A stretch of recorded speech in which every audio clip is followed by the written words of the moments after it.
नमस्कार प्रिय विद्यार्थियों। आज के वीडियो के माध्यम से हम लोग चर्चा करेंगे हिस्ट्री के बारे में। अगर आपका सब्जेक्ट इतिहास है, यानी आपने केवल हिस्ट्री वाला सब्जेक्ट चूज किया है और बीए के प्रथम सेमेस्टर में हैं, तो आज का वीडियो आपके लिए बहुत ही ज्यादा महत्वपूर्ण है, क्योंकि आज के वीडियो के माध्यम से आपके 8वीं इकाइयों में जो तमाम प्रकार के क्वेश्चंस पिछले कई वर्षों में अधिकतर विश्वविद्यालय में पूछे गए हैं, उन्हीं क्वेश्चंस को उठाया गया है और उनके आंसर को मैं बताते हुए आगे बढ़ूंगा। खास करके ऐसे प्रश्न होंगे अति लघु उत्तरीय टाइप के, लघु उत्तरीय और दीर्घ उत्तरीय, इस टाइप की प्रश्नोत्तरी होगी। यानी लिखने वाले जो पेपर होंगे, अधिकतर विश्वविद्यालय का पेपर अब की बार लिखने वाला आएगा। आपको कॉपी मिलेगी और आप उसमें आराम से लिखिएगा। लिखने वाली परीक्षाओं में मूलतः नंबर आपको कम ही दिए जाते हैं, क्योंकि 10 नंबर का पेपर, 10 नंबर का आपका क्वेश्चन होगा, तो उनमें से आपको 8 नंबर अधिकतम मिलते हैं, उससे ज्यादा नहीं मिलता है। इसीलिए मैं बार बार ऑब्जेक्टिव टाइप के जब पेपर आपके होते, खास करके सेकेंड सेमेस्टर में, फोर्थ सेमेस्टर में और सिक्स सेमेस्टर में, तब मैं बताता हूं कि आप उसमें ज्यादा बेहतर तैयारी कर ले, क्योंकि उसमें क्या होता है कि उसमें आपको 100 में से 100 नंबर मिल सकता है, लेकिन इसमें 100 में से 100 आपको जीवन में कभी नहीं मिलेगा। ये फैक्ट मैं बता रहा हूं, ठीक है। तो मैं चाह रहा हूं कि आपको एक आइडिया लगे कि उत्तर कैसे लिखा जाता है, कि उत्तर को लिखने की शैली क्या होती है। मैं इसमें जो प्रश्न उत्तर रखा हूं, ये बहुत ही महत्वपूर्ण है। महामैराथन क्लास है, सभी यूनिट से बनने वाले इंपॉर्टेंट प्रश्न होंगे, उनके उत्तर को मैं समझाऊंगा। तात्पर्य यह है कि आप लोग बहुत ज्यादा परेशान हैं, पहली सेमेस्टर है आपका, पहली बार परीक्षा देने जा रहे हैं, इस वजह से बहुत ज्यादा घबराए हुए हैं। घबराने की बिल्कुल जरूरत नहीं है। बीए के प्रथम वर्ष प्रथम सेमेस्टर में ancient and early medieval India आपको पढ़ना होता है, यानी कि प्राचीन एवं मध्यकालीन भारत का जो शुरुआती एक प्रकार से मध्यकालीन इतिहास है, उसके बारे में पढ़ना है, ठीक है। और शुरुआती पूरा इतिहास शुरू से लेकर के और 1200 ईस्वी तक का जो 1206 ईस्वी तक का जो इतिहास है, यहां तक आपको पढ़ना है। 1206 ईस्वी तक क्यों पढ़ना है, इसके पीछे एक रीजन है, क्योंकि 1206 ईस्वी में दिल्ली सल्तनत की स्थापना होती है।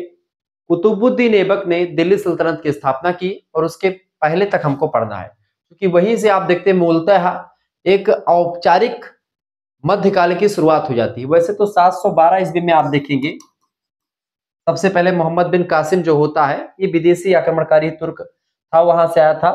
तो कहीं ना कहीं पे ये 712 में सिंध पर आक्रमण करता है। उस समय राजा दाहिर एक थे, वहीं पर शासन कर रहे थे सिंध वाले इलाके पर। सिंध के राजा दाहिर को पराजित करता है मोहम्मद बिन कासिम, और वहीं से आप देखते हैं कि जो अरब ये सब है, यहाँ से आना शुरू हो जाते हैं। और उसी सिलसिले में आप देखते हैं आगे चल करके मोहम्मद गौरी, मतलब कि मोहम्मद गजनबी, यानी महमूद गजनबी, मोहम्मद गौरी, ये सब आता है। उसी मोहम्मद गौरी का एक गुलाम था, उसका नाम था कुतुबुद्दीन ऐबक। वो है एक प्रकार से यहाँ पर स्थापना करता है, कुतुब मीनार की नींव रखता है। और कुतुबुद्दीन ऐबक जो था, इसका एक गुलाम था, उसका नाम था इल्तुतमिश्र। वह इल्तुतमिश्र भी इसका गुलाम था, इसलिए इल्तुतमिश्र को गुलामों का गुलाम कहते हैं। और इल्तुतमिश्र ने ही दिल्ली सल्तनत की वास्तविक स्थापना करने का श्रेय जाता है। गुलाम वंश की स्थापना हो जाती है और यहीं से आप देखते हैं, यहीं तक आपको पढ़ना है। यानी शुरुआती इतिहास जिसमें सिंधु घाटी सभ्यता, पूरा पाषाण काल, मध्य पाषाण काल, नवपाषाण काल, ठीक है। उसके बाद में सिंधु घाटी सभ्यता के बारे में, ठीक है। उसके और आगे आएंगे तो वैदिक सभ्यता के बारे में, ठीक है, उत्तर वैदिक कालीन सभ्यता के बारे में, और महाकाव्यकालीन सभ्यता, ये सब आपको पढ़ना है। महाजनपद काल, सारी चीजों को पढ़ने के बाद में आप देखते हैं इन सभी चीजों के बारे में आपको जानना होता, तो यहाँ तक आपको पढ़ना है। एक सरसरी नजर की दृष्टिकोण से देखें तो सिलेबस एक प्रकार से देखें तो बहुत बड़ा है, लेकिन जो एग्जाम में प्रश्न आते हैं उसके हिसाब से ज्यादा बड़ा नहीं है। कौन कौन से क्वेश्चंस आते हैं, पिछले 3-4 वर्षों के पेपर में मैंने बहुत ही बारीकी के साथ अध्ययन किया और विश्लेषण करने के तदुपरांत मैंने क्वेश्चंस को लाया हूं आपके समझ। ये अति लघु उत्तरीय क्वेश्चन से हमेशा परीक्षा में पूछा जाता रहता है, तो इसको आप सबसे पहले जानने का प्रयास करें। कौटिल्य अर्थशास्त्र नाम की पुस्तक लिखना, मतलब कि कौटिल्य की रचना है अर्थशास्त्र। और कौटिल्य बड़े इंपॉर्टेंट इसलिए हो जाते हैं क्योंकि कौटिल्य जो थे, इन्होंने नंद वंश का एक अंतिम शासक था, उसका नाम था घनानंद। उस घनानंद को के दरबार में पहले अमात्य के पद पर काम किया करते थे कौटिल्य, यानी चाणक्य का बचपन का नाम था विष्णुगुप्त। तो विष्णुगुप्त साहब का नाम चाणक्य भी है और कौटिल्य भी है, ठीक है। इनकी एक पुस्तक है अर्थशास्त्र, उसका नाम है। वो इतिहास जानने के दृष्टिकोण से बहुत ही फेमस है, खास करके घनानंद के बारे में, यानी कि नंद वंश, मौर्य वंश और मौर्य वंश के बाद के बारे में, मतलब मौर्य वंश के प्रशासन के बारे में पूरी जानकारी आपको मिलती है। एक बृहत ग्रंथ है जिसमें प्रशासन कैसे चलेगा, राजाओं से कैसे एक प्रकार से संबंध होंगे, सब कुछ आपको बताया गया है। खास करके चंद्रगुप्त मौर्य जो कि मौर्य वंश के संस्थापक हैं, उनके कर्ता धर्ता थे। उनके गुरु जी का नाम है चाणक्य, ठीक है। तो चाणक्य उनके प्रधानमंत्री भी थे। जब राज्यपाट संभाला चंद्रगुप्त मौर्य ने, फिर उनको जो है कहीं ना कहीं प्रधानमंत्री के पद पर स्वयं आसीन हो जाते हैं चाणक्य जी। और चाणक्य के अंदर एक काबिलियत थी कि उस समय इनके जैसा विद्वान कोई नहीं था। अरस्तु के टक्कर के विद्वान थे। अरस्तु जो था सिकंदर का गुरु था, ठीक है। उसके टक्कर के विद्वान जो थे हमारे चाणक्य जी हुआ करते थे। आज भी चाणक्य नीति प्रासंगिक है। वर्तमान में हमारे युवा वर्ग के लोग व्हाट्सएप फेसबुक पर चाणक्य नीति का उदाहरण देकर के नाना प्रकार की बातें किया करते हैं, तो वो चाणक्य महोदय है। ये चाणक्य की अगर बात करें महोदय, तो चाणक्य आपको बता दूं कि आपको ये अब मैं सोचे गुरु जी आपने चैप्टर ये नहीं बताया, वो चैप्टर सारे चैप्टर का निचोड़ मैं दे रहा हूं, इसीलिए चूंकि ये लंबी क्लास होगी, इसको आप बहुत ही बारीकी के साथ देखें। और यही ऐसी वीडियो ही आपकी जो पहले की पड़ी हुई है 2025 2024 की, ठीक है, उन सभी को भी देखें, क्योंकि वो सब इंपॉर्टेंट है। जो प्लेलिस्ट में मैंने जितनी वीडियो शामिल करी मैराथन क्लास, मॉडल पेपर, इन पर ज्यादा फोकस करें, क्योंकि यहीं से सारे क्वेश्चंस बनेंगे, ठीक है। तो कौटिल्य चंद्रगुप्त मौर्य का गुरु भी था और महामंत्री या प्रधानमंत्री भी था। उसने अर्थशास्त्र की रचना की। अर्थशास्त्र माने कि एक पुस्तक है अर्थशास्त्र नाम की, लेकिन ये अर्थशास्त्र नाम है इसका, इकोनॉमिक की पुस्तक नहीं, बल्कि ये पॉलिटिकल साइंस की पुस्तक है, राजनीति विज्ञान की पुस्तक है। ये बात भी आप ध्यान रखिए। यह ग्रंथ मौर्य काल के इतिहास की जानकारी का प्रमुख स्रोत है। यानी कि इसमें मौर्य काल के प्रशासन के बारे में, मौर्य काल में कृषि और अर्थव्यवस्था के बारे में, मौर्य काल की प्रशासनिक व्यवस्था के साथ साथ युद्ध नीति क्या होगी, रणनीति क्या होगी, गुप्तचर व्यवस्था क्या होगी, आर्य और मित्र राष्ट्र के बारे में क्या होगा, पूरे राज्य कैसे चलेंगे, सभी के बारे में एक बृहत जानकारी का एक जो है वास्तविक साक्ष्य जो मिलता है वो कौटिल्य के अर्थशास्त्र से प्राप्त होता है। यह 15 अधिकरणों में विभक्त है। कौन? अर्थशास्त्र जो रचना है कौटिल्य की, ये 15 अधिकरण में बटी हुई है। कुल मिलाकर के 41 अध्याय हैं इसमें। इन अध्यायों में राजनीति, प्रशासन, सामाजिक, आर्थिक, सांस्कृतिक, सैन्य व्यवस्था, कूटनीति, इन सभी से संबंधित जानकारी हमको प्राप्त होती है। अर्थशास्त्र की सहायता से मौर्य काल की शासन व्यवस्था, मौर्य काल का कानून, मौर्य काल में न्याय कैसे होता था उसकी पूरी सिस्टम व्यवस्था, आर्थिक, सामाजिक और सांस्कृतिक स्थिति, इन सभी के बारे में अर्थशास्त्र नाम की पुस्तक से जानकारी मिलती है, जो कि कौटिल्य ने लिखा। इसीलिए कौटिल्य फेमस हो जाते हैं। एक ऐतिहासिक दृष्टिकोण से देखें तो एक प्रमाणिक जानकारी मिलती है, ठीक है, मतलब कोई गलत जानकारी नहीं बल्कि प्रमाणिक जानकारी। प्रमाणिक जानकारी इसलिए मिलती है क्योंकि इसी के दरबार में ही, चंद्रगुप्त मौर्य के दरबार में एक विदेशी यात्री रहता था, उसका नाम था मेगस्थनीज। मेगस्थनीज जो था वो भी इन्हीं के दरबार में रहता था चंद्रगुप्त मौर्य के। इसीलिए मेगस्थनीज ने भी एक पुस्तक लिखी, उस पुस्तक का नाम है इंडिका। ये भी इंपॉर्टेंट पुस्तक है। इंडिका पुस्तक किसकी है बेटा? मेगस्थनीज की पुस्तक है, ठीक है। मेगस्थनीज की पुस्तक का क्या नाम है? इंडिका। ये इंडिका जो पुस्तक है मेगस्थनीज ने लिखा है, और ये सेल्यूकस निकेटर का सेनापति, मतलब ये दूत था जो कि यहाँ पर चंद्रगुप्त मौर्य के दरबार में रहा करता था। क्योंकि चंद्रगुप्त मौर्य ने एक बार सेल्यूकस निकेटर को पराजित किया था। सेल्यूकस निकेटर ये सिकंदर का सेनापति था, ये बात आप ध्यान रखेंगे। और जब सिकंदर यहाँ से पराजित होकर के चला जाता है तो सेल्यूकस निकेटर को लगता है कि हमारे साथ छल हुआ है, तो ये फिर से आक्रमण करता है। ऐसे में चंद्रगुप्त मौर्य और चाणक्य की एक प्रकार से बुद्धि और चंद्रगुप्त मौर्य का कौशल, इन दोनों ने इसको पराजित किया। बुरी तरीके से सेल्यूकस निकेटर पराजित हुआ और अपनी पुत्री हेलेना का विवाह चंद्रगुप्त मौर्य के साथ कर देता है। हेलेना का विवाह जब चंद्रगुप्त मौर्य के साथ होता है तो उसी समय चाणक्य भी ये बता देते कि भाई हेलेना और चंद्रगुप्त मौर्य से जो लड़का पैदा होगा वो कभी भी मौर्य वंश के सिंहासन पर नहीं बैठ सकता है। और हेलेना की देखरेख के लिए, हेलेना की जानकारी या चिट्ठी वगैरह लिखने के लिए आपको बता दूं कि ये चंद्रगुप्त मौर्य के दरबार में मेगस्थनीज को भेजा गया था सेल्यूकस निकेटर के द्वारा। और ये यहाँ पर रहता था, यहाँ की जानकारी वहां देता था, वहां की जानकारी यहाँ, इस तरीके से हाल चाल के लिए जो है दूत के रूप में भेजा जाते थे। एक राजा दूसरे राजाओं के यहाँ पर भेजा करते थे। बेसिकली यही एक उद्देश्य नहीं बल्कि कई उद्देश्य थे। वो मेगस्थनीज इंडिका लिखता है, इंडिका में भी वही जानकारी मिलती है जो कौटिल्य ने दी है। तो कहीं ना कहीं प्रामाणिकता के साक्ष्य आपको प्राप्त हो जाते हैं। तो प्रमाणिक जानकारी मिलती है इसमें। इससे हमें चंद्रगुप्त मौर्य के केंद्रीय शासन, प्रांतीय शासन, स्थानीय शासन, मंत्री परिषद, प्रशासनिक विभाग, राजस्व व्यवस्था यानी टैक्स वगैरह की, गुप्तचर व्यवस्था, सूचना के बारे में जानकारी इकट्ठा करने की, न्याय कैसे होता था, दंड व्यवस्था, वर्णाश्रम व्यवस्था। वर्णाश्रम में जैसे 4 आश्रम होते थे, ब्रह्मणो अस्य मुखमासीद, बाहु राजान्याकृतः, उरुतदस्य वैश्याः पदभ्याम शूद्रो अजायतः, ठीक है। वर्णाश्रम व्यवस्था के बारे में, दास प्रथा, विवाह प्रणालियों, इन सभी के बारे में जानकारी प्राप्त होती है। ठीक है, ये बात आप ध्यान रखें। ये है कौटिल्य नाम के विद्वान जिनके पुस्तक में ये सब जानकारी मिलती है और इन्होंने ये सब चीजें करी इतिहास के लिए, इसलिए फेमस है। अगला अगला क्वेश्चन से आते लघु उत्तरीय का प्रश्न है सोहन घाटी। सोहन घाटी क्या है बेटा? देखिए, सिंधु नदी या सिंधु घाटी सभ्यता तो आप जानते हैं, लेकिन सोहन घाटी क्या है इसको जानिए। घाटी क्या होती है और चोटी क्या होती है? पर्वत पर कभी आप जाएंगे तो पर्वत का जो उथला हुआ भाग होता है, उठा हुआ भाग, इसको चोटी कहते हैं, और जो गड्ढा वाला भाग होता है उसको घाटी कहते हैं। ठीक है, और बेसिकली जो घाटियां होती हैं वहीं से एक प्रकार से नदियां बहती हैं, और जो चोटी होती है वहीं से नदी जो है जल निकलता है और झरने के रूप में निकलता है और यहाँ पर घाटी में करके वो बहता है। आप कभी वैष्णो देवी जाएंगे तो आपको चोटी घाटी का नमूना आपको देखने को मिल जाएगा। मैं अभी वहीं से आ रहा हूँ।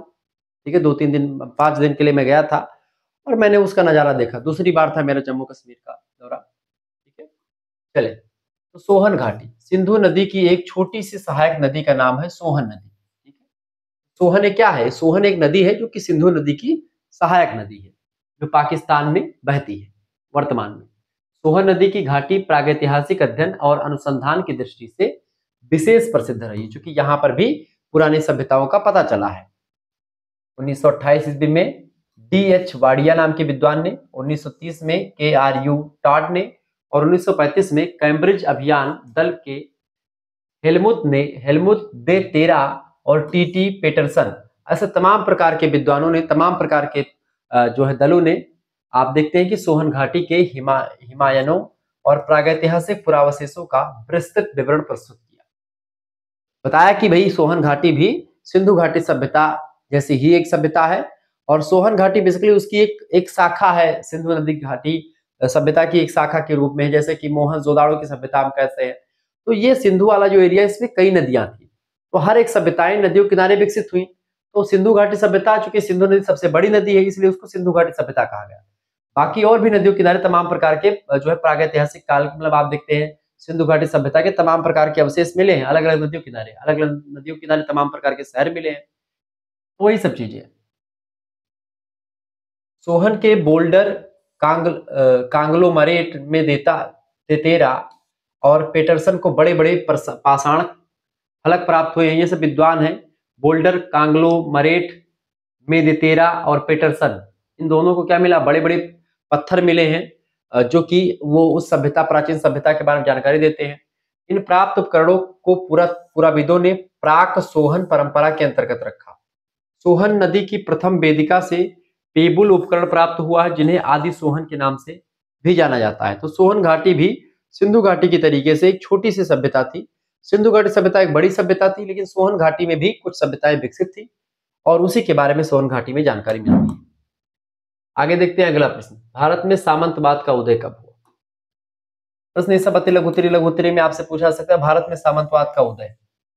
देखिए, भारत में सामंतवाद का उदय एवं विकास प्रथम शताब्दी के बाद ब्राह्मणों को दिए जाने वाले भूमि अनुदानों में देखा जा सकता है।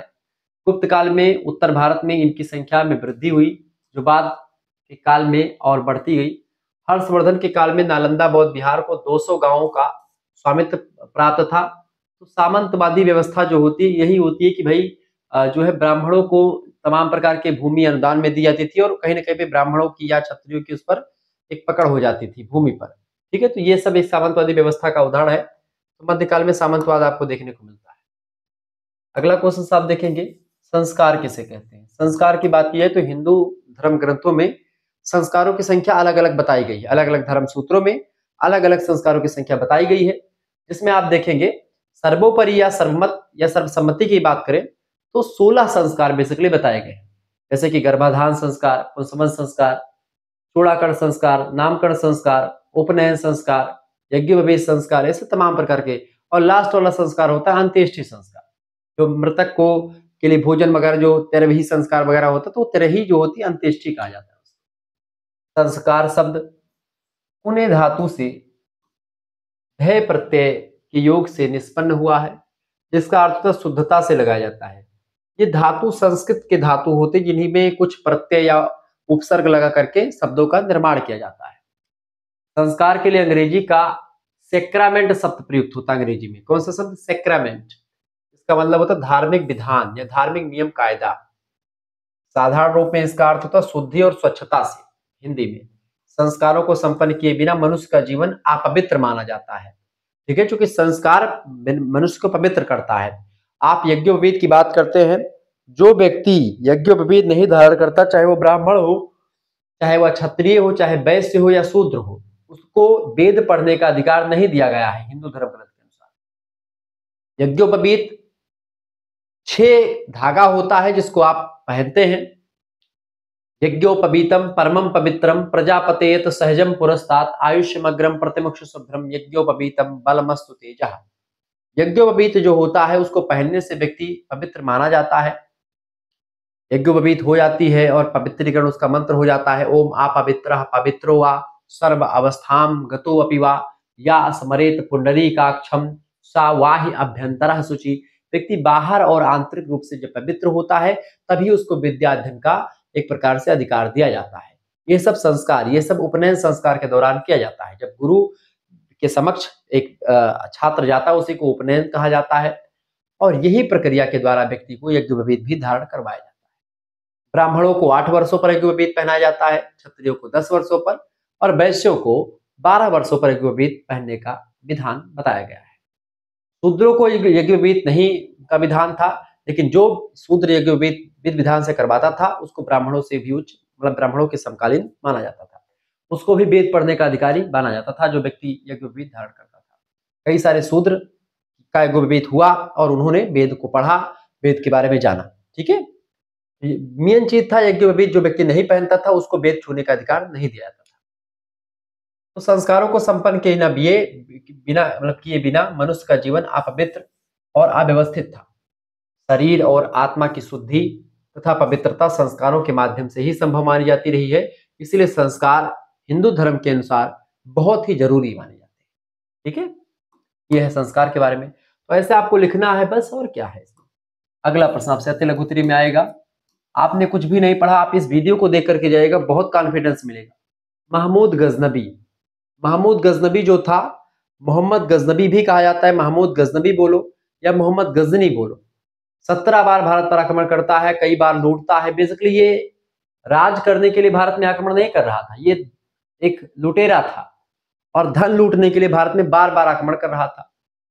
सोमनाथ मंदिर को कई बार लूटा इसने, और कहा जाता है जब ये एक प्रकार से सामान लेकर के जा रहा था यहाँ से, तो बहुत ज्यादा ऊंटों पर लाद करके ले गया था, ऊंट पर, और ऊंट कराहते हुए यहाँ तक गजनी तक पहुंचे थे। बहुत ही ज्यादा एक प्रकार से धन लूट करके ले गया था, कंगाल कर दिया था भारत को इसने। बहुत लूटा, फिर भी भारत के पास बहुत धन संपदा बची रही। महमूद एक आक्रमणकारी था, उसने भारत पर 17 बार आक्रमण किया। उसके आक्रमण का प्रमुख उद्देश्य था भारत की धन संपत्ति को लूटना। वह धन का बहुत बड़ा लालची था।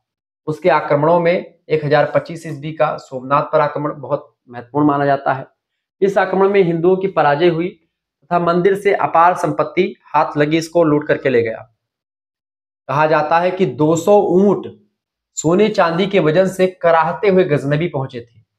200 ऊंटों पर इतना सोना चांदी सिक्के असरफी हीरा जवाहरात भरा हुआ था कि ऊंट जो है एकदम से कराह रहे थे, वो संपदा ढो नहीं पा रहे थे। 200 ऊंटों पर लदे हुए थे, 200 ऊंट जो है गजनी पहुंचे थे, वो एकदम से हाँफ गए थे। ऊंट हाँफ गए थे, आप सोचो, जिसको रेगिस्तान का जहाज कहते हैं, जहां पर कोई पशु पक्षी नहीं चलते वहां पर ऊंट चल जाते हैं। उस ऊंट को एक प्रकार थकावट महसूस हुई इसकी वजह से। इस तरीके से आपने इन चीजों को समझा। आपको बता दूं कि अगर आपको इसका पीडीएफ प्राप्त करना है, ऐसे ही और तमाम प्रैक्टिस सेट, इसकी कम से कम 4 से 5 प्रैक्टिस सेट आपकी लिखने वाली और ऑब्जेक्टिव की अवेलेबल है हमारे पास, वो सब प्रैक्टिस सेट आपको मिल जाएगी। अगर आप हमारे साथ जुड़ते हैं तो आप जुड़ जाइए बेटा। जुड़ने का तरीका क्या है, मात्र 100 रुपए फीस में आपके लिए पूरी व्यवस्था करी गई। ठीक है, 100 रुपए फीस में आपके लिए क्या व्यवस्था करी गई, मैं आपको बताने का प्रयास करता हूँ। कैसे जुड़ना है, 91 61 93 60 62, ये मेरा व्हाट्सएप नंबर है। ठीक है, इस नंबर पर व्हाट्सएप आप तभी एसएमएस करिएगा जब आपको ग्रुप से जुड़ना होगा। बिना मतलब के एसएमएस बिल्कुल भी नहीं करना है। मात्र 100 रुपए का कोर्स है, उसमें सभी सब्जेक्ट का आपको नोट्स मिलेगा। अपना नाम इस नंबर पर लिखिए कर भेजिएगा, अपना यूनिवर्सिटी का नाम, अपने सब्जेक्ट के नेम, और आप किस सेमेस्टर में हो, अपने सेमेस्टर, यानी प्रथम सेमेस्टर में आप हैं तो प्रथम सेमेस्टर का नाम लिख करके भेजिएगा। गुरुजी हम फर्स्ट सेमेस्टर में हैं, हमारे पास इतने सब्जेक्ट हैं। जैसे सब्जेक्ट में आपका चाहे 2 सब्जेक्ट मेजर में होगा, 1 माइनर में, 1 को करिकुलर में, मिलाकर के आपके 5 या 6 सब्जेक्ट जो भी होंगे, 5 सब्जेक्ट में मान करके चल रहा हूँ। 5 सब्जेक्ट की तैयारी मात्र और मात्र 100 रुपए फीस में आपकी हो जाएगी। कैसे फीस जमा करनी है, आपके पास जैसे ही इतना लिख करके आप एसएमएस करेंगे इस व्हाट्सएप नंबर पर, व्हाट्सएप पर ही एसएमएस करना है, व्हाट्सएप पर ध्यान रखेंगे। ऐसे ही आपके पास एक क्यूआर कोड यानी स्कैनर भेजा जाएगा, उसी स्कैनर पर आपको मात्र और मात्र 100 रुपए फीस जमा करने हैं। कितने रुपए बेटा? 100 रुपए फीस आपको जमा कर देने हैं।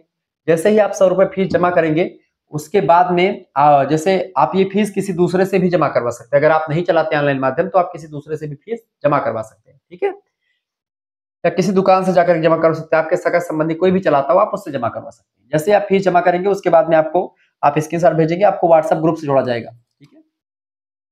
उसके बाद में वहीं पर आपको व्हाट्सएप ग्रुप में लाइव क्लास की लिंक भी मिलेगी, पीडीएफ नोट्स आपकी अभी तक जितने भी क्लासेस हो चुके हैं सभी के पीडीएफ नोट्स मिलेंगे, बहुत ही महत्वपूर्ण पीडीएफ नोट्स मिलेंगे, मॉडल पेपर के chapter wise unit wise PDF notes सब कुछ आपको मिलेगा मात्र इसी 100 रुपए में। केवल एक सब्जेक्ट नहीं बल्कि आपका हिस्ट्री के साथ मान लेते हैं पॉलिटिकल साइंस है, जियोग्राफी है, हिस्ट्री है, ठीक है, या इसके अलावा हिंदी है, संस्कृत है, अंग्रेजी है, सभी सब्जेक्ट का। साथ ही साथ में को करिकुलर जो है आपका फूड न्यूट्रिशन हाइजीन या फिर आपका फर्स्ट एड एंड हेल्थ जो भी आपका होगा, दोनों की तैयारी आपकी हो जाएगी मात्र और मात्र इसी पैसे में। लगभग में फूड न्यूट्रिशन के आपके 5 प्रैक्टिस सेट, फर्स्ट एड के 1 प्रैक्टिस सेट अवेलेबल हो चुके हैं, इसके आपके 3-4 प्रैक्टिस सेट और तैयार हो रहे हैं, वो भी मिल जाएंगे। तो मात्र 100 रुपए में आपके 5-5-600 क्वेश्चन, क्योंकि फूड न्यूट्रिशन का इसका पेपर ऑब्जेक्टिव होगा, ये सब भी मिल जाएगा आपको मात्र 100 रुपए फीस में, ठीक है।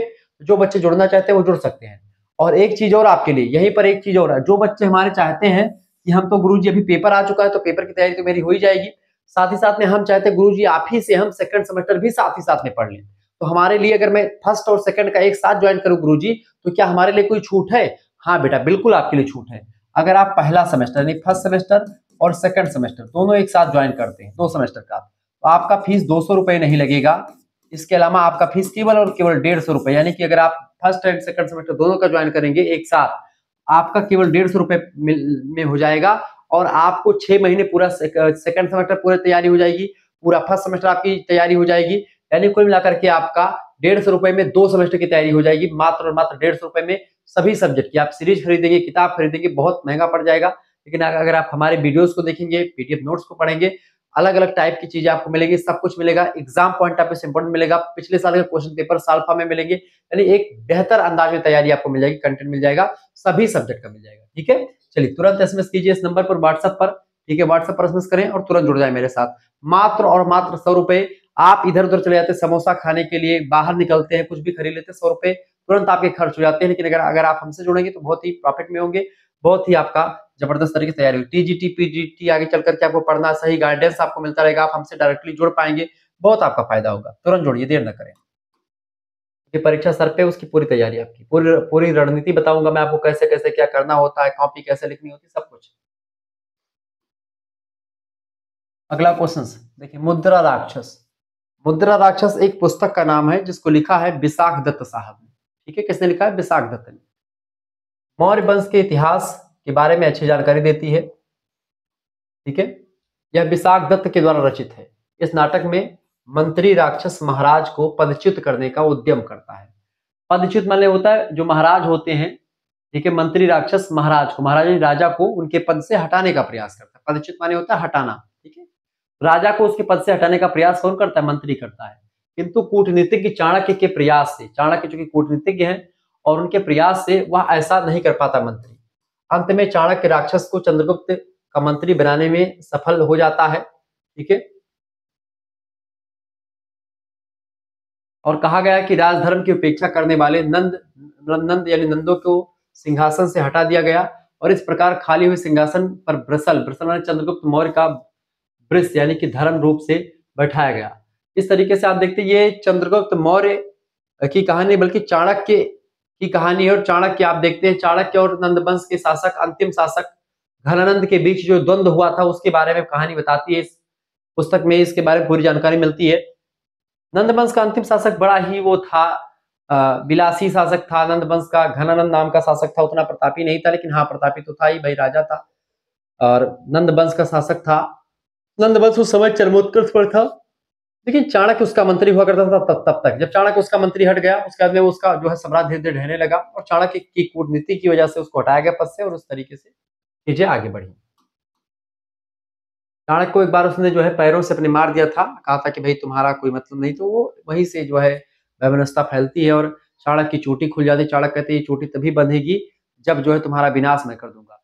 तो विप्र जो होता है, ब्राह्मण, उस समय जो ब्राह्मण का जो वर्चस्व था बहुत बड़ा होता था, और वृथा न जाए जो ब्रह्म रिजवानी, ब्राह्मणों की वाणी कभी वृथा नहीं जाती थी उस समय।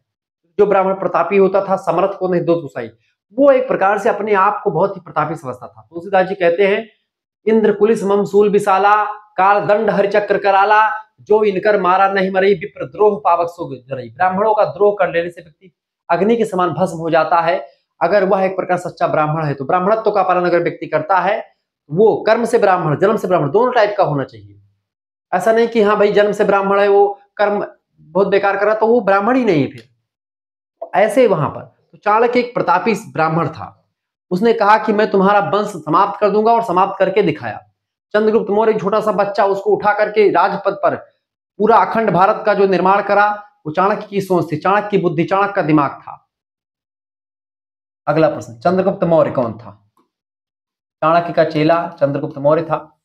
चंद्रगुप्त मौर्य मौर्य वंश का प्रतापी शासक, यहां तक कि हिंदुस्तान का उस समय सबसे प्रतापी शासकों में से एक माना था चंद्रगुप्त मौर्य को, क्योंकि इसका देखिए बुद्धि और बल दोनों का समन्वय था इसके पास।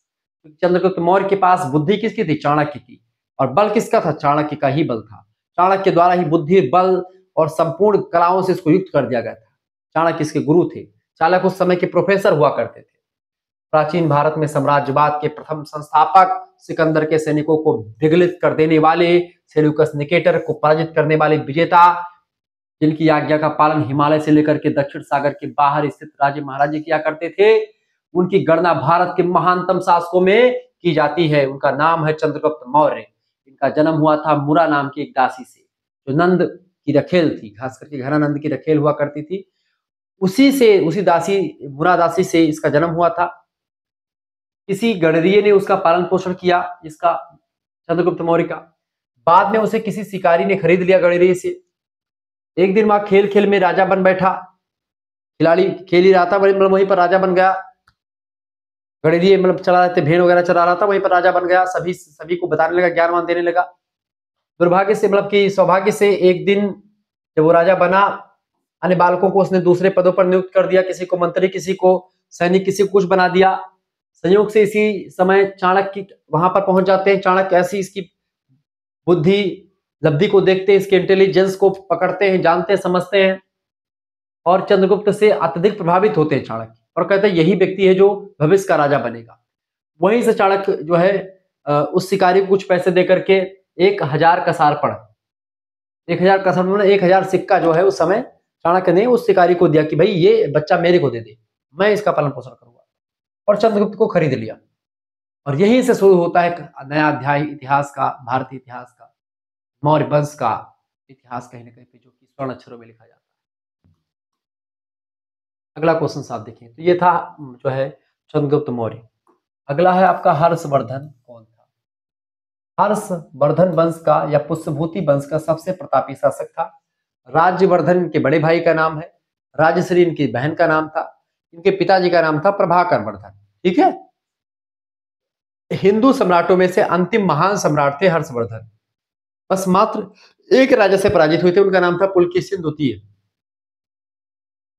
606 ईस्वी में जटिल परिस्थितियों के बीच में राज्याभिषेक करवा करके राजा बना। अपनी चारित्रिक उपलब्धियों और महानताओं से हर्ष ने वर्धन वंश का साम्राज्य विशाल बना दिया। प्रजा के लिए ऐसा लोक हितकारी प्रशासन दिया कि हर्ष की गणना भारत के महानतम सम्राटों में होने लगी। इसमें अशोक और समुद्रगुप्त दोनों के गुणों का समन्वय था। एक तरफ अशोक की तरह जो है सहिष्णुता थी, दूसरी तरफ समुद्रगुप्त जैसे विजेता था। इसीलिए तो डॉक्टर रमेश चंद्र मजूमदार नाम के इतिहासकार, जो बड़े फेमस इतिहासकार है, आर.सी. मजूमदार, उन्होंने कहा कि निस्संदेह वह प्राचीन भारत के महान शासकों में से एक था। कौन? किसके बारे में बात कर रहा हूं मैं बात कर रहा हूं बेटा हर्षवर्धन के बारे में, जो कि हिंदू वंश का एक महान सम्राट, अंतिम सम्राट था, जिसके मर जाने के बाद में 647 ईस्वी के बाद में आप देखते हैं पूरा का पूरा जो उत्तर भारत का साम्राज्य है टुकड़ों टुकड़ों में विभक्त हो गया, और कोई ऐसा शासक नहीं बचा जो भारत को एक सूत्र में बांध सकता था। कन्नौज पर जिसका पकड़ था, जो एक महानतम शासक था, जो एक महान भाई था, जो एक आदर्श पुरुष था, जो एक आदर्श जो है भाई था, सब कुछ मामले में एक आदर्श पुत्र था, एक महान निर्माता था, एक महान शासक था हर्षवर्धन। आगे देखिए, सती प्रथा। सती प्रथा एक ऐसी प्रथा थी जिसमें जीवित विधवा पत्नी को उसकी इच्छा से मृत पति की चिता पर जिंदा ही जला दिया था। बड़ी ही बेकार प्रथा। सती अनुसुईया का नाम सुना होगा आपने, सती सावित्री का नाम सुना होगा। ऐसी महिला जैसे मान लेते हैं कोई शादी हुई, पति का देहांत हो जाता है किसी वजह से, तो पत्नियां जो होती थी विधवा, चूंकि विधवाओं को बहुत ही कुदृष्टि से देखा जाता था उस दौरान। ऐसे में ना तो दोबारा शादी होने का प्रावधान था, ऐसे में विधवाओं को लोग देखना भी पसंद नहीं करते थे। कहते सुबह सुबह विधवाओं का मुंह देखो या कहीं जाते हुए देख लो तो कुछ अनशुभ हो जाता है, बेकार हो जाता है। ऐसी मान्यताएं रही हैं, ऐसे लोग में प्रचलन रहा है। तो विधवाएं इस चीज को ना झेल करके वो मरना पसंद करने लगी, और जब उनके पति का देहांत होता वो पति उसी चिता पर जाकर के जिंदे ही लेट जाएगा। ये दर्दनाक मौत बहुत ही असहनीय थी। यही थी प्रथा, सती प्रथा। धीरे धीरे करके इसको समाप्त किया गया और फाइनली आप देखते हैं 1829 में लॉर्ड विलियम बेंटिक नाम के गवर्नर जनरल था एक, राजा राम मोहन राय के सफल प्रयासों के द्वारा, लगातार प्रयासों के द्वारा ऐसा कहना उचित होगा, और तमाम प्रकार के विद्वानों ने इसका विरोध भी किया सती प्रथा का, और ऐसे में जाकर के सती प्रथा बैन हुई 1829 ईस्वी में। विधवा हुई महिलाओं अपने पति के अंतिम संस्कार के समय स्वयं भी उसकी जलती हुई चिता में कूद करके आत्मदाह कर दी। ये दर्दनाक मौत उस समय होती थी, ये बहुत ही असहनीय चीज है। इस प्रथा को लोगों ने देवी सती का नाम दिया। देवी सती आपको पता होगा भगवान शंकर की पत्नी का नाम है सती, दक्ष प्रजापति की पुत्री है सती। जब भगवान शंकर का अपमान किया गया पूरे भरी सभा में दक्ष प्रजापति के यहाँ पर, प्रजापति एक बहुत बड़ा पद होता था, उसी पद पर दक्ष नाम का एक प्रजापति बैठा था जो कि ब्रह्मा का पुत्र था। उसकी पुत्री थी सती माता, भगवान शंकर की पत्नी थी। भगवान शंकर से किसी सभा में एक बार जो है विवाद हो गया था, दक्ष से एक बार सभा में नहीं उठे थे, तो दक्ष को थोड़ा सा अभिमान था कि हम जो है दक्ष प्रजापति सबसे महान, सबसे बड़े पद पर है। लेकिन देवों के देव आदिदेव महादेव कर्पूर गौरम करुणावतारम संसार सारम भुजगेंधारम सदा वसंतम हृदय अरविंदे भवम भवानी सत्यनामी, वो भगवान शंकर कहाँ किसी के आगे उठने वाले। सभा में बैठे दक्ष प्रजापति आए, सभी देवताओं ने उठ करके स्वागत किया। भगवान शंकर है मस्त आदमी भगवान भोलेनाथ, नहीं स्वागत किए। गुस्सा हो गए दक्ष प्रजापति, ससुर जी इनके मन में बात साल रही थी। उन्होंने कहा एक योग्य था नहीं, और भगवान शंकर को न्योता नहीं दिया। जब भगवान शंकर को न्योता नहीं दिया तो भगवान शंकर ने क्या किया कि जो है कहा कि ठीक कोई बात नहीं। इंद्र वगैरह जाने लगे, विष्णु का विमान, इंद्र का विमान, सब सारे देवी देवता जाने लगे। इंद्र ने पूछा भोलेनाथ आपको नहीं आया न्योता? तो भोलेनाथ से पूछा तो कहा नहीं। तब तक आगे सती माता फूल तोड़ रही थी, उनसे जाकर के बोला माते आपके यहाँ तो जो है यज्ञ ठान है, दक्ष प्रजापति सभी देवताओं का आवाहन किया, सभी देवताओं को बुलाया गया है, कार्ड पहुंचा है, आपके यहाँ कार्ड नहीं आया? सती माता ने कहा नहीं आया होगा, जरूर महादेव से कहा होगा उन्होंने, और माता पिता के यहाँ तो वैसे भी जाना चाहिए। और फिर जाकर के भगवान शंकर से कहते कि हमारे यहाँ जो है ऐसा चीज ठना है, और नैहरे जो होते, नैहर जो होते जैसे मतलब जिसका घर लड़की का बहुत प्यारा होता है, उसके अगर वहाँ के जो है पेड़ पौधे या पशु पक्षी को भी कोई कुछ बोलता है तो उनको बड़ा कष्ट होता है। तो अगर आप ध्यान रखें कभी भविष्य में आपकी शादी हो, आपकी जो पत्नी है उसके घर वालों को कुछ कहे, कुछ मत कहिएगा, नहीं तो फिर क्या होगा, आपसे लड़ाई झगड़ा होती रहेगी। तो आप ये ध्यान रखिए।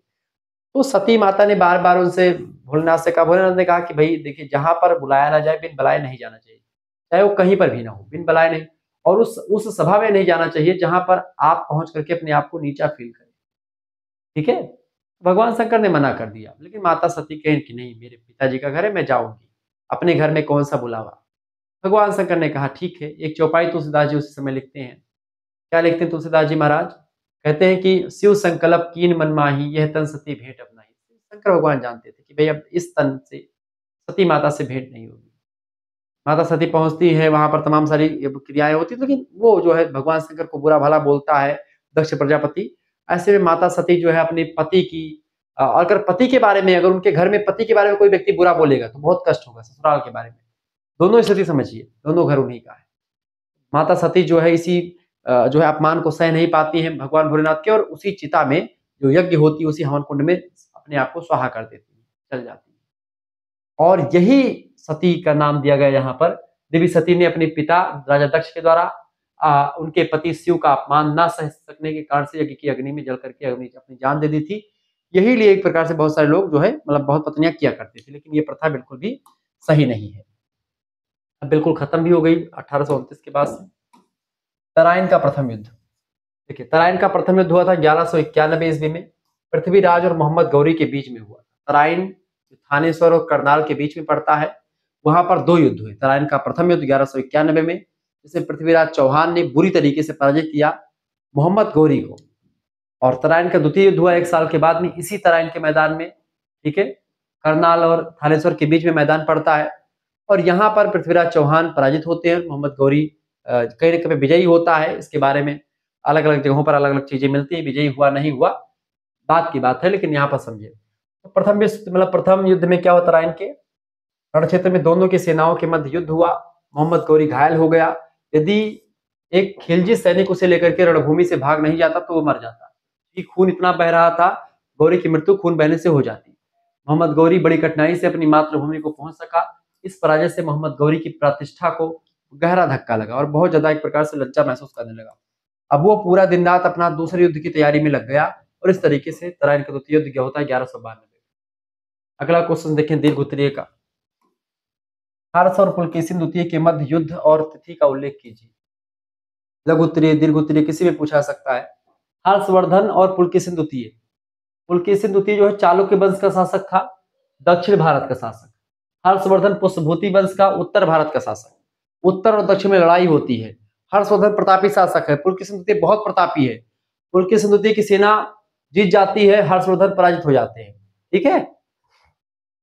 हर्ष का प्रतिद्वंदी नरेश चालुक्य पुलकेशिन द्वितीय था। दोनों शासकों की महत्वाकांक्षाओं ने युद्ध की पृष्ठभूमि तैयार कर दी। दोनों सेनाओं में संघर्ष संभवतः नर्मदा नदी के तट पर हुआ था।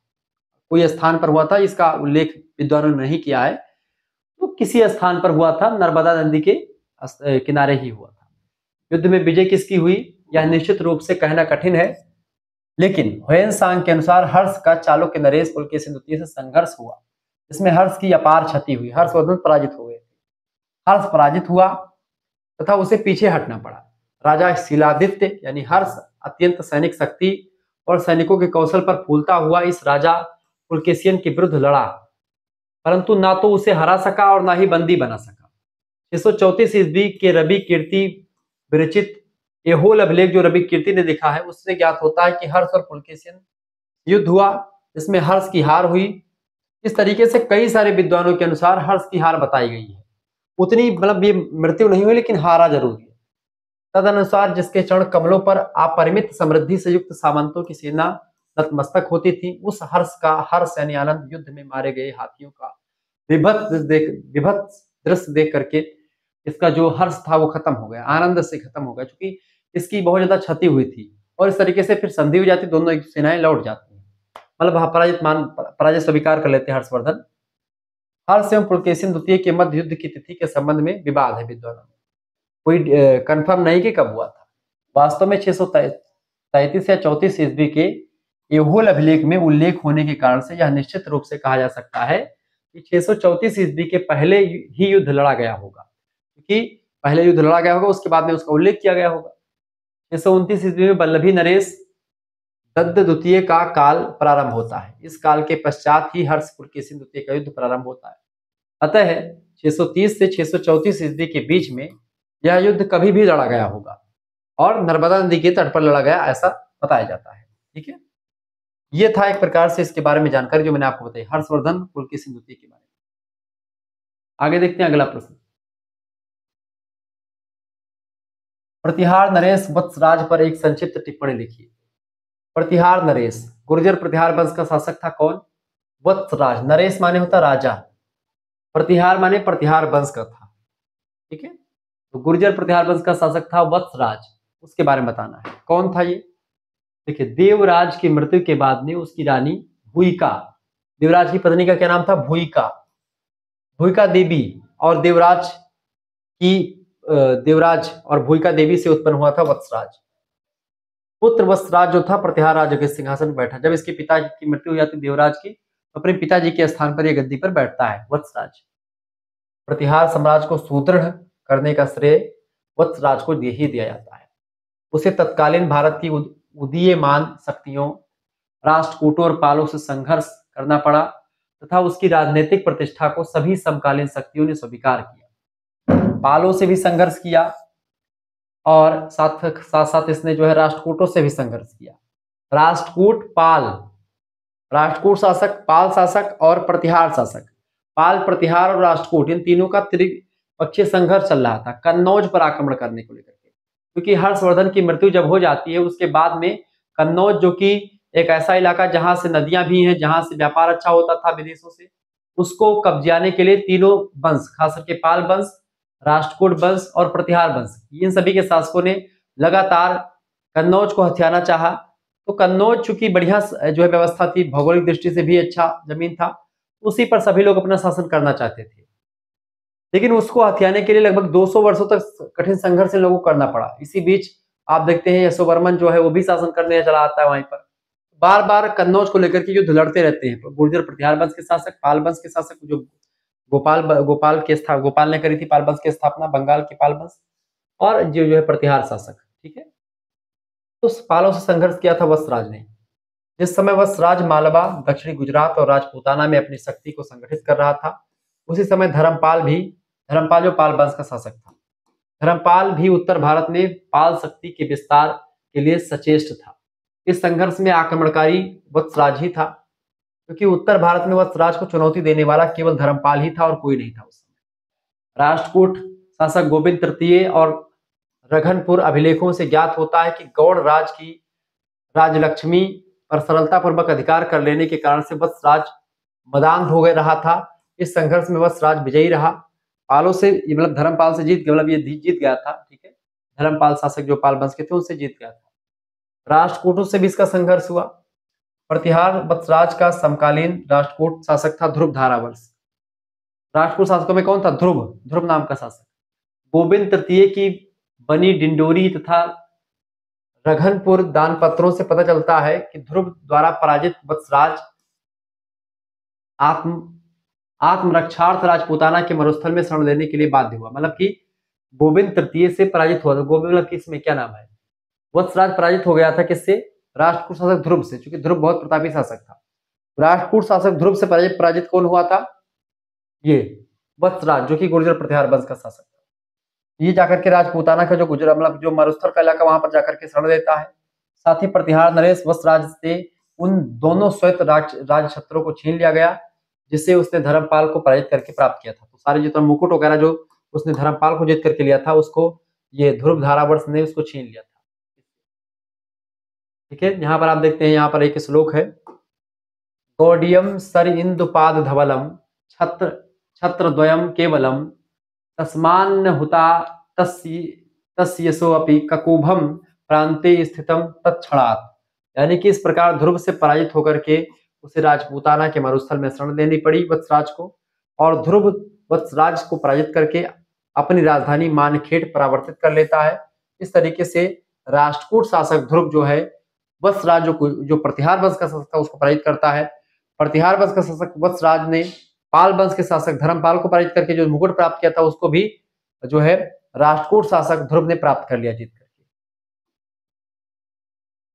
आगे देखते हैं, अगला क्वेश्चन आपके स्क्रीन पर आ चुका, फटाफट से आप देखने का प्रयास करें। बड़ा ही जबरदस्त प्रश्न है बेटा। प्रश्न आ चुका है, चंद्रगुप्त द्वितीय यानी विक्रमादित्य एक महान विजेता था, स्पष्ट कीजिए। चंद्रगुप्त द्वितीय एक महान विजेता था, स्पष्ट कीजिए। फटाफट से आप बताने का प्रयास करेंगे।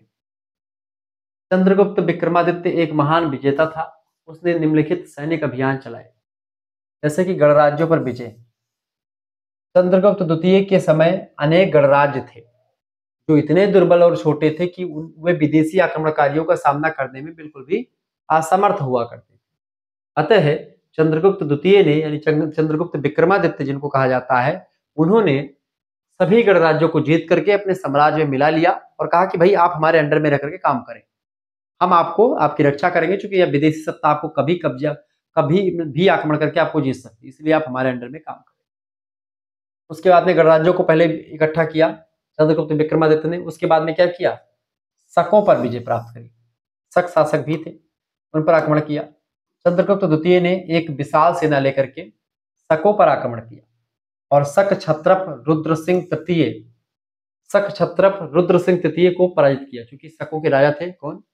रुद्र सिंह द्वितीय तृतीय, उनको पराजित किया। रुद्र सिंह तृतीय युद्ध लड़ता हुआ मारा गया, वीरगति को प्राप्त हुआ और सौराष्ट्र वाला इलाका जो गुजरात और महाराष्ट्र का इलाका, उसी को सौराष्ट्र कहते थे तब, उस इलाके को मालवा का इलाका और गुजरात पर, इन सभी इलाकों पर चंद्रगुप्त द्वितीय यानी विक्रमादित्य का अधिकार हो जाता है जब वो जो है क्षत्रप रुद्र सिंह तृतीय को पराजित करता है, जो कि शक शासक था, उसको भी पराजित किया। इसके अलावा और इसकी उपलब्धियां क्या है चंद्रगुप्त विक्रमादित्य की? पूर्वी बंगाल पर विजय प्राप्त करी। समतट, द्वाक और कामरूप के राजाओं ने चंद्रगुप्त द्वितीय के विरुद्ध विद्रोह कर दिया, परंतु चंद्रगुप्त द्वितीय ने उन्हें बुरी तरीके से पराजित करके उस विद्रोहों को भी दबा दिया। जो पूर्वी बंगाल में लोग जो है फुनक रहे थे, जो छोटे मोटे, उन सभी को दबा दिया। इसके अलावा वाहलीकों पर विजय प्राप्त करी। मेहरौली लौह स्तंभ, लोहे का स्तंभ मेहरौली में है, जहां पर तमाम जानकारी लिखी हुई है इसके बारे में। वहीं से पता चलता है कि चंद्रगुप्त द्वितीय ने सिंधु नदी के 7 मुहानों को पार कर वाहलीकों को भी पराजित किया था। वाहलीक जो 7 नदियों के पार रहते थे, सिंधु नदी में 7 में झेलम, चिनाब, रावी, सतलज, इन सभी नदियों को पार करके इसने जो है वाहलीकों को भी पराजित किया था। इसके अलावा दक्षिणापथ पर भी विजय प्राप्त की, दक्षिण वाले भारत में। मेहरौली लौह स्तंभ लेख से ज्ञात होता है कि चंद्रगुप्त द्वितीय यानी विक्रमादित्य ने दक्षिणापथ के राजाओं को भी परास्त किया था, ऐसा उल्लेख मिलता है। इस तरीके से आप तमाम प्रकार के प्रश्नों को देख पा रहे हैं। आगे देखते हैं, अगला क्वेश्चन आपके स्क्रीन पर आ चुका है, फटाफट से आप देखेंगे। प्रश्न पृथ्वीराज तृतीय यानी पृथ्वीराज चौहान, जो कि मोहम्मद गौरी को पराजित करता है और उससे पराजित भी होता है, उसी पृथ्वीराज चौहान को चहमान वंश का सबसे प्रतापी शासक माना जाता है, पृथ्वीराज तृतीय कहा जाता है। ठीक है, पृथ्वीराज चौहान ही इसका पूरा नाम है। सबसे प्रतापी शासक था, कथन की विवेचना कीजिए। बिल्कुल सबसे प्रतापी शासक था, इसमें कोई दो राय नहीं है। ठीक है,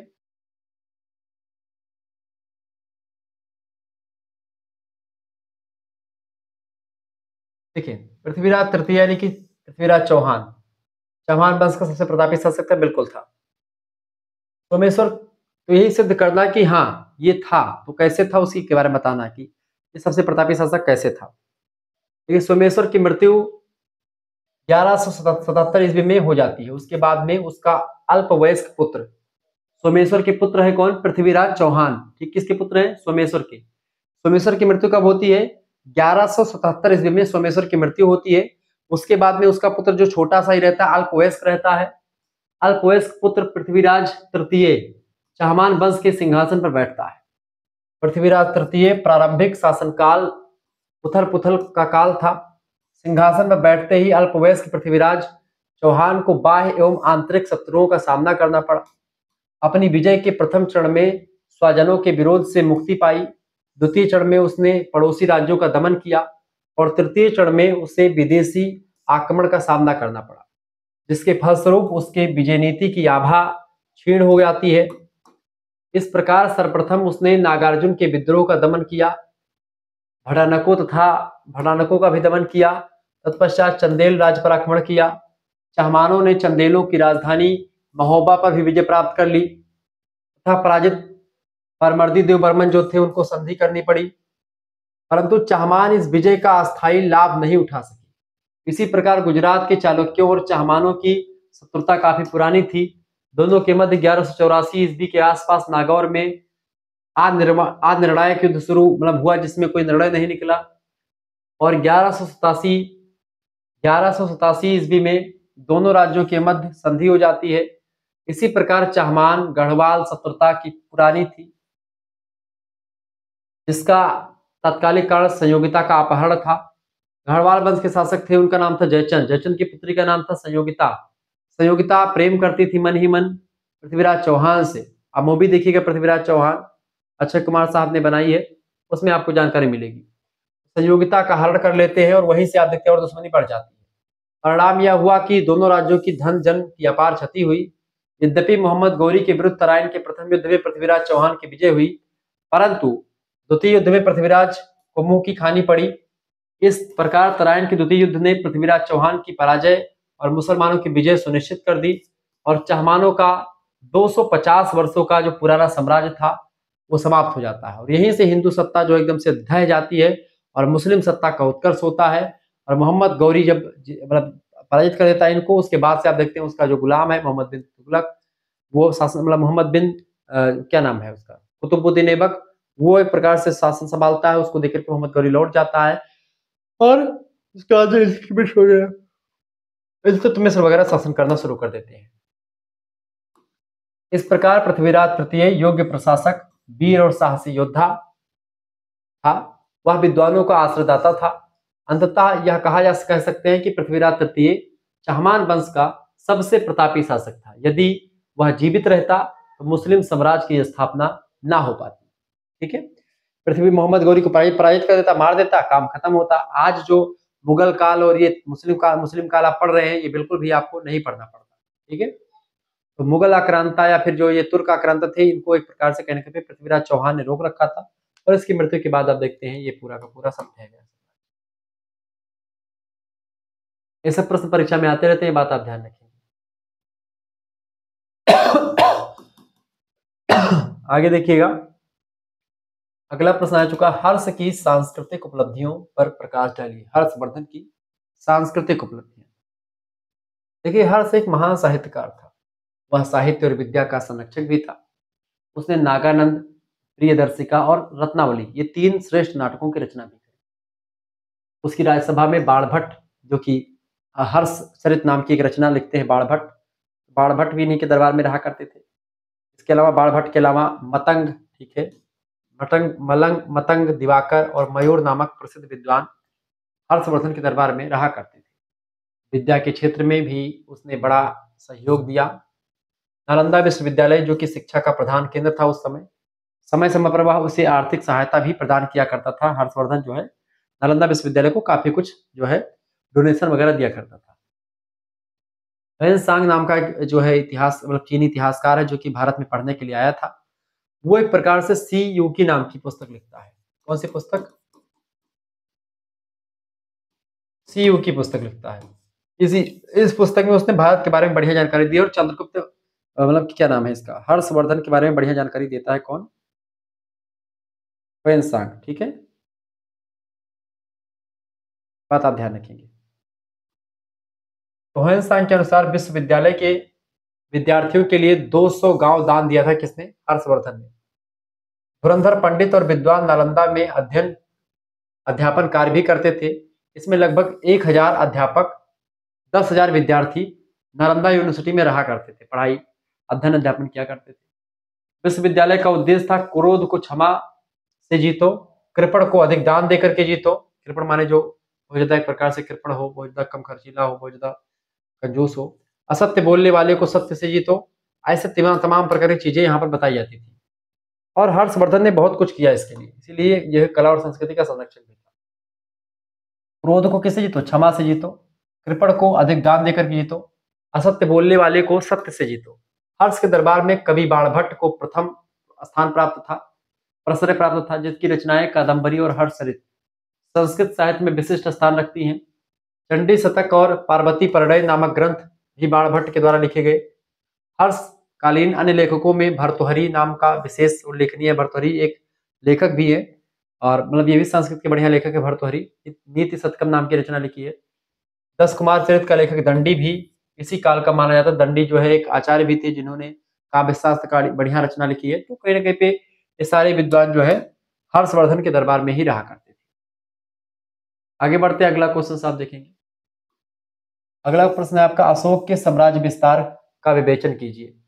देखिए, अशोक के समय मौर्य साम्राज्य अपने चरमोत्कर्ष पर था। इसका पता हमें उसके अभिलेख से मिलता है। अभिलेखों के अनुसार मगध, पाटलिपुत्र, हलतिक पर्वत यानी जिसको बराबर की पहाड़ियां कहते हैं, बराबर की पहाड़ियां, कौसाम्बी, लुम्बनी ग्राम, कलिंग यानी तोसली, समाया, कोपिमंगल पर्वत या जिसको जौगाड़ कहते हैं, चट्टान भी पूरा, अरबी मध्य भारत का वन्य क्षेत्र, स्वर्णगिरी यानी इलिसा, उज्जैनी, तक्षशिला, अशोककालीन मौर्य साम्राज्य के केंद्र, ये सब हुआ करते। तो अशोक के साम्राज्य में ये सब शामिल था। अशोक एक महान साम्राज्य निर्माता था। यमन, कंबोज, गंधार तक मौर्य साम्राज्य फैला हुआ था। कश्मीर भी अशोक साम्राज्य के अंतर्गत था। देहरादून तथा तराई क्षेत्र भी अशोक के अधीन थे। नेपाल की घाटी तथा चंपारण जिला भी अशोक के साम्राज्य में सम्मिलित हुआ करते थे। समस्त बंगाल भी उस समय मौर्य साम्राज्य के अंतर्गत ही था। दक्षिणापथ का समस्त भाग भी खास करके इसिला और समापा महापात्रों द्वारा शासित था। इससे प्रतीत होता है कि मौर्य साम्राज्य की सीमा दक्षिण भारत के नेल्लोर के पास पेन्नार नदी तक थी। प्राचीन भारत का कोई सम्राट इतने विस्तृत भूखंड का स्वामी पहले नहीं था, इतने विस्तृत भूखंड का स्वामी अशोक था। इसीलिए अशोक को महान अशोक भी कहा जाता है। अगला क्वेश्चन आपकी स्क्रीन पर आ चुका है। समुद्रगुप्त को भारत का नेपोलियन क्यों कहा जाता है? बहुत ही इंपॉर्टेंट। समुद्रगुप्त को भारत का नेपोलियन क्यों कहा जाता है? देखिए, डॉक्टर बी.ए. स्मिथ ने समुद्रगुप्त को भारत का नेपोलियन कहा है, जिसका कारण निम्नलिखित। पहला कारण है बेटा कि जिस प्रकार नेपोलियन एक महान योद्धा था और विजेता था, उसी प्रकार से समुद्रगुप्त भी एक महान योद्धा और विजेता था। ठीक है, इसलिए कहा जाता है। दूसरी बात, अपनी योग्यता के आधार पर नेपोलियन ने समस्त यूरोप को आतंकित कर दिया था। उसी प्रकार समुद्रगुप्त ने भारत के नृपतियों को आतंकित कर दिया था। सभी राजा महाराजा डरते थे नेपोलियन मतलब किससे? समुद्रगुप्त से। समुद्रगुप्त की बात की जाए तो ये 100 से अधिक युद्धों को लड़ता है और सभी युद्ध में जीतता है। आज तक किसी भी अभिलेख में इसके एक भी युद्ध हारने का उल्लेख नहीं मिलता है। जो भी लड़ा वो जीतता ही गया।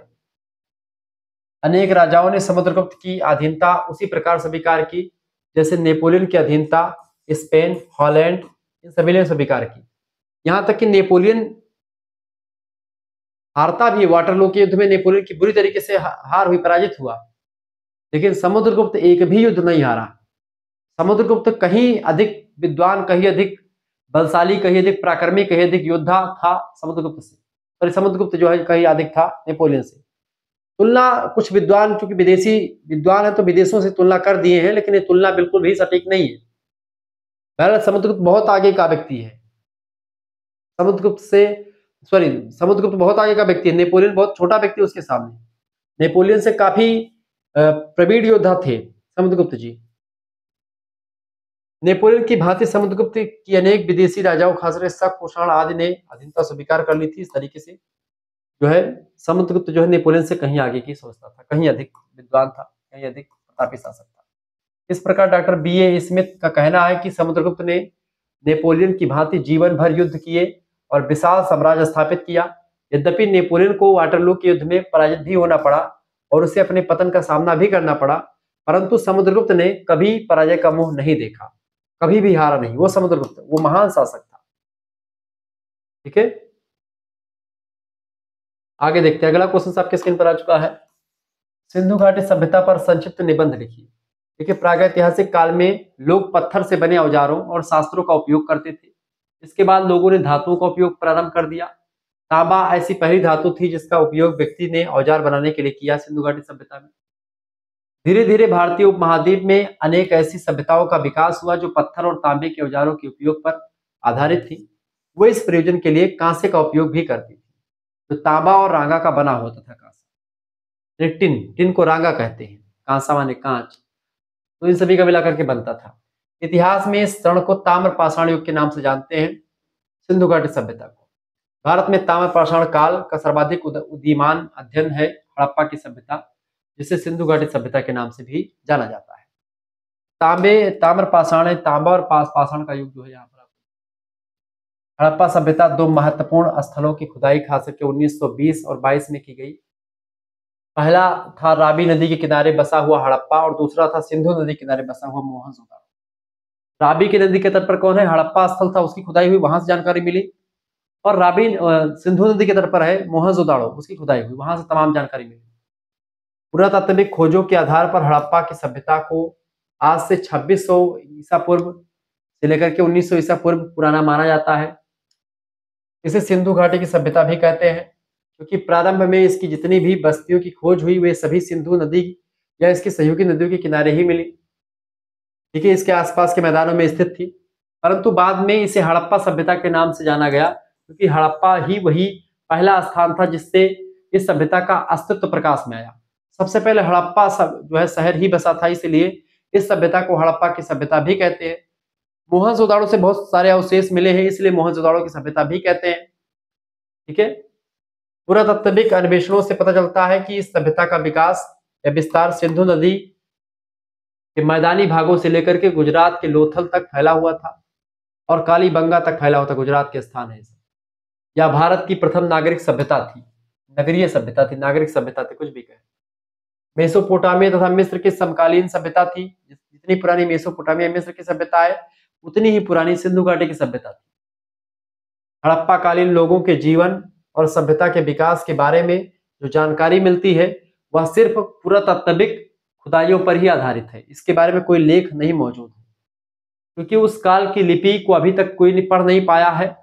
ठीक है। इस सभ्यता का विकास अचानक नहीं हुआ, इसका विकास धीरे धीरे नवपाषाण काल जो आया था उसकी ग्रामीण सभ्यता से हुआ है, और वही ग्रामीण सभ्यता धीरे धीरे करके शहरी सभ्यता में विकसित हो गई नवपाषाण काल की। ऐसा माना जाता है कि सिंधु नदी के उपजाऊ मैदानी क्षेत्र से अधिकतम उपज लेने के लिए बेहतर तकनीकों के उपयोग के लिए के परिणाम स्वरूप कृषि उत्पादन में वृद्धि हुई होगी। इसके फलस्वरूप अधिक फसल पैदा हुई होगी, जिससे गैर कृषि आबादी के लोगों और प्रशासकीय वर्ग इत्यादि के जीवन यापन के लिए पर्याप्त अनाज उत्पादन करना हुआ होगा। इससे दूरस्थ प्रदेशों के लोगों से व्यापारिक संबंध स्थापित किए होंगे, और इस तरीके से मतलब व्यापार संबंध बढ़ाने में सहायता मिली होगी, और उनके जीवन स्तर में समृद्धि आई होगी, सुधार आया होगा, और वे शहर बसाने के योग्य बने होंगे कृषि के विकास की वजह से। पुरातात्विक अवशेषों से पता चलता है कि हड़प्पा सभ्यता के लोग पहले छोटे छोटे गांवों में रहते थे। समय बीतने के साथ साथ छोटे कस्बे बने, और इन्हीं कस्बों ने कालांतर में विकसित नगरों का रूप ले लिया। यह सभ्यता विस्तृत क्षेत्रों में फैली हुई थी।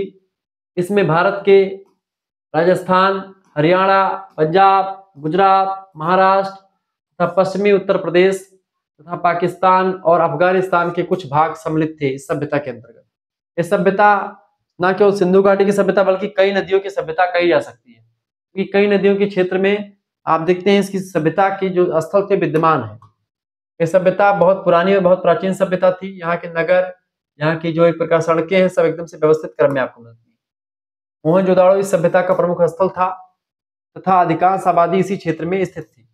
यहाँ की भूमि समतल थी और सिंचाई तथा जल आपूर्ति के लिए मानसून और हिमालयी नदियों पर निर्भर थी। यहाँ की विशिष्ट भौगोलिक विशेषताएं और कृषि पशुपालन संबंधी अर्थव्यवस्था इस क्षेत्र के प्रमुख लक्षण थे। हड़प्पा की शहरी आबादी के अतिरिक्त अनेक ऐसे स्थल थे जहां शिकारी, संग्रहकर्ता या घुमंतु चरवाहे साथ साथ रहते थे। कुछ स्थल बंदरगाहों या व्यापारिक स्थलों के रूप में काम में लाए जाते थे। शहरीकरण को निर्धारित करने वाले मानकों जैसे व्यापार, कर प्रणाली, इन पर हड़प्पा सभ्यता खरी उतरती है। कुल मिलाकर के हड़प्पा सभ्यता ये थी। बाकी प्रश्नों को हम चर्चा करेंगे नेक्स्ट वीडियो में। बेटा ये सब आपको पीडीएफ में मिल जाएगा, सारे नोट्स आपको पीडीएफ में सब मिल जाएंगे, ये बात आप ध्यान रखेंगे।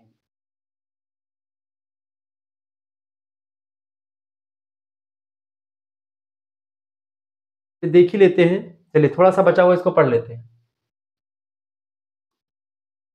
चलिए तक्षशिला विश्वविद्यालय के बारे में आप क्या जानते हैं। देखिए प्राचीन कालीन तक्षशिला जो अब पाकिस्तान में है, रावलपिंडी से 20 मील की दूरी पर स्थित था। विद्या और ज्ञान के क्षेत्र में अधिक प्रसिद्ध था। तक्षशिला कंधार की राजधानी थे।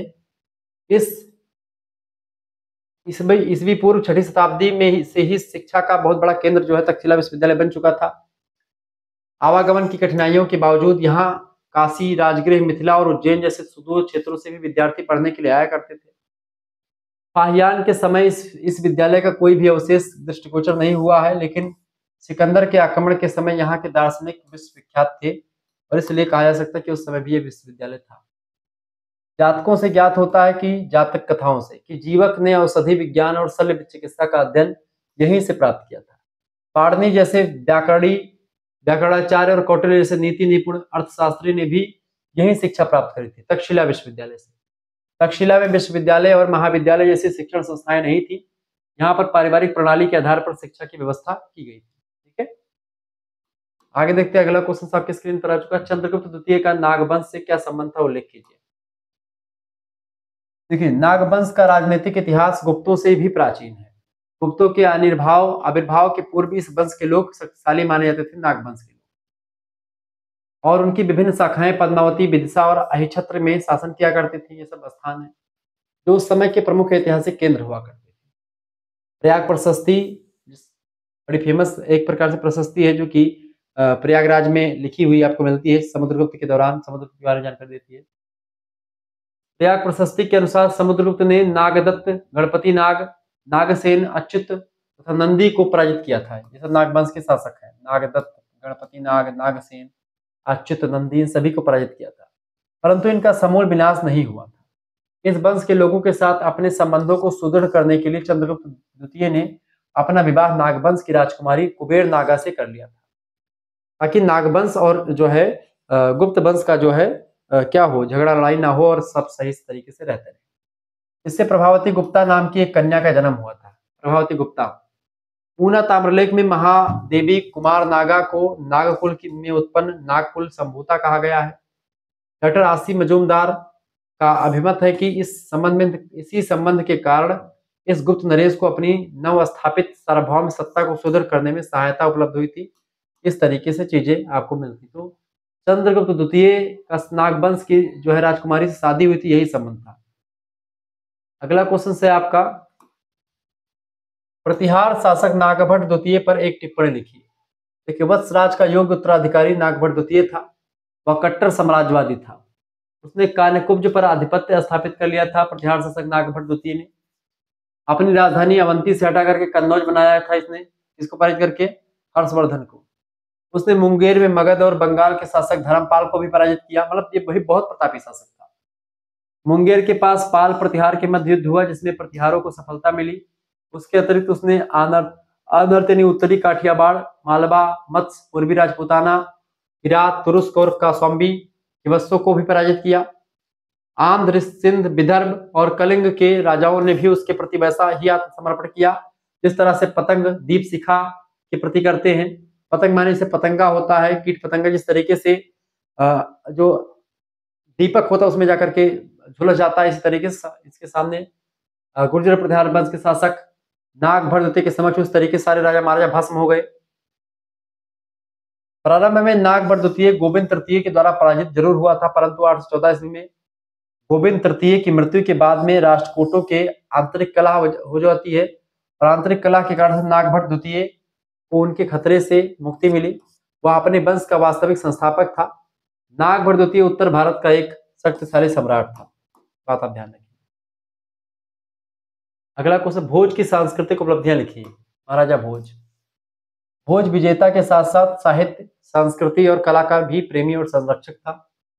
उसे कविराज की उपाधि भी दी जाती है राजा भोज को। उसकी प्रसिद्धि उसकी योग्य शासन व्यवस्था, आदर्श न्याय, पांडित्य तथा विद्या और कला को प्रश्रय देने के कारण था। उसने साहित्य, व्याकरण, धर्म, दर्शन, गणित, वैदिक, वास्तुकला, कोश आदि पर उसने अनेक पुस्तकें भी लिखी।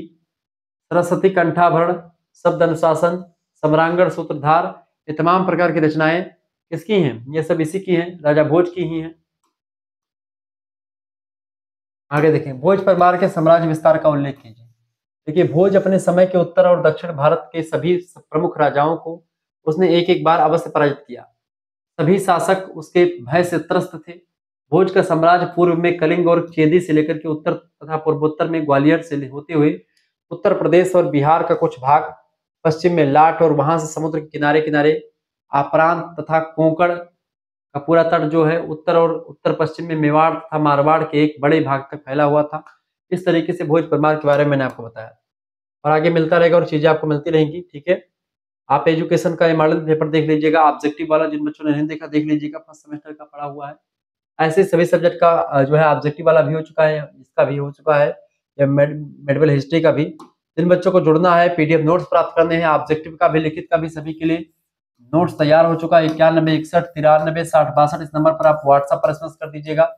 मात्र 100 रुपए फीस लगेगी, उसमें आपको सभी सब्जेक्ट का पीडीएफ नोट्स, लाइव क्लास वाला group, video lecture, PDF notes सब कुछ मिलेगा। इस नंबर पर आप व्हाट्सएप पर एसएमएस कर दीजिएगा। अपना नाम लिख करके, अपने यूनिवर्सिटी का नाम, अपने सब्जेक्ट नेम और आपके सेमेस्टर में अपने सेमेस्टर का नाम लिख करके भेज दीजिएगा। मात्र 100 रुपए फीस में आपके लिए पूरी व्यवस्था कर दी जाएगी। जैसे ही आप इस नंबर पर व्हाट्सएप पर एसएमएस करेंगे, ये सब चीजें आपके पास एक क्यूआर कोड यानी स्कैनर भेजा जाएगा। उसी स्कैनर पर आपको मात्र 100 रुपए फीस जमा कर देनी है। ये 100 रुपए फीस आप खुद भी जमा करवा सकते हैं, किसी दूसरे से भी जमा करवा सकते हैं, खुद भी जमा कर सकते हैं। आपके घर में कोई चलाता है, आसपास कोई चलाता है, किसी से भी आप करवा सकते हैं, कोई दिक्कत नहीं। ठीक है, इसी 100 रुपए में आपको 3 मेजर सब्जेक्ट या 2 मेजर सब्जेक्ट जो भी आपका होता हो, एक माइनर सब्जेक्ट, एक को करिकुलर सब्जेक्ट, इन चारों पांचों सब्जेक्ट की तैयारी, इन पांचों सब्जेक्ट की तैयारी मात्र और मात्र 100 रुपए फीस में ही हो जाएगी।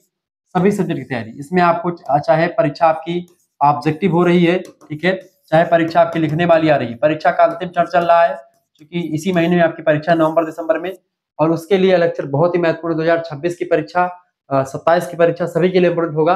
लेकिन अभी के लिए लेक्चर जो इतना इंपॉर्टेंट है उतना लेक्चर और कोई इंपॉर्टेंट नहीं है। अभी जितना भी आप वीडियो देखें वो सब मॉडल पेपर की वीडियो देखिए, चाहे पुरानी वीडियो देखें चाहे नई वीडियो देखें, जितना मॉडल पेपर मैंने करवा दिया सभी की वीडियो देखना शुरू कर दे, इससे बाहर कुछ भी नहीं आने वाला है, ये बात आप ध्यान रखेंगे।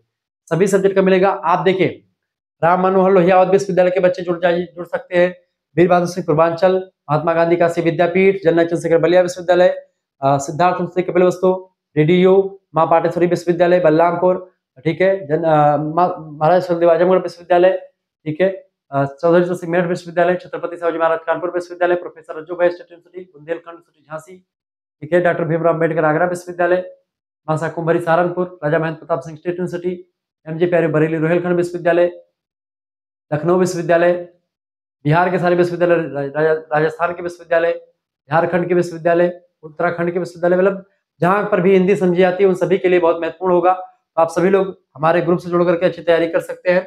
सभी सब्जेक्ट का नोट्स वगैरह आपको मिलेगा, PDF notes, unit wise, model paper, practice set, previous year question paper, सब कुछ मिलेगा। ऑब्जेक्टिव टाइप, लिखित टाइप, दोनों टाइप का मिलेगा। ठीक है, धन्यवाद, मिलते हैं फिर नेक्स्ट वीडियो में, तब तक के लिए जय हिंद जय भारत।